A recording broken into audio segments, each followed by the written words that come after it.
Ito, ang dami na nalaglag na ano, na bunga, naglaglagan. Laglag, mga nabulok na. Ha? Pero upo ka lang. Ayan. Kita niyo yan. Ayan, nakaupo lang ako, guys. Upo ka lang.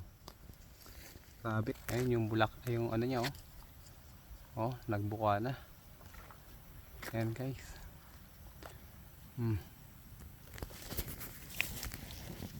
Mataba. Ang daming sanga. Daming sanga. Baba pa lang, dami ng bunga. Ganyan mamunga ang microcarpa. Bata pa, marami nang mamunga at mataas yung puno. Ayun, taas. Daming sanga yan. Kaya marami kang makuha magandang quality ng agar dyan kasi marami siyang sanga. Diba? Okay, harvest muna ako, guys, ha. Daming bunga. Hatik na hatik, guys, oh. Diba? Okay.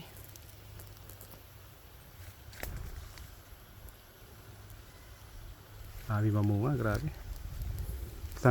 Isang sanga. Daming bunga, isang sanga lang.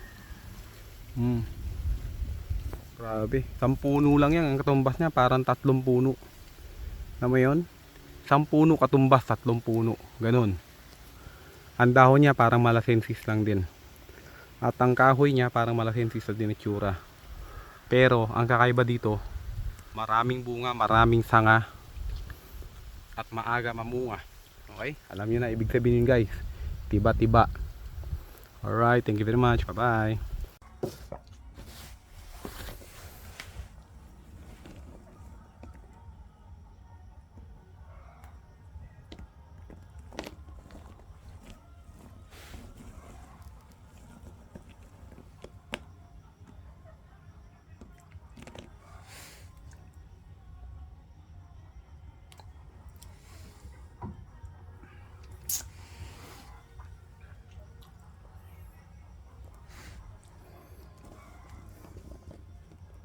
Ayan, guys, ano to? 5 kilo.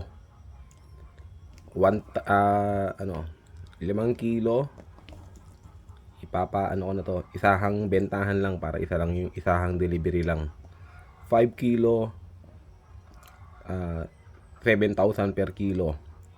Ang seeds nito nasa ang seedling nito ang bunga nito is nasa ang bawat kilo ay nasa 1,200 ganun. Okay?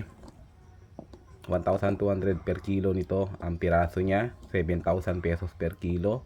5 kilo ito. Sa interested bumili nito, sa iyo ko lang bibigay ito. PM mo ako.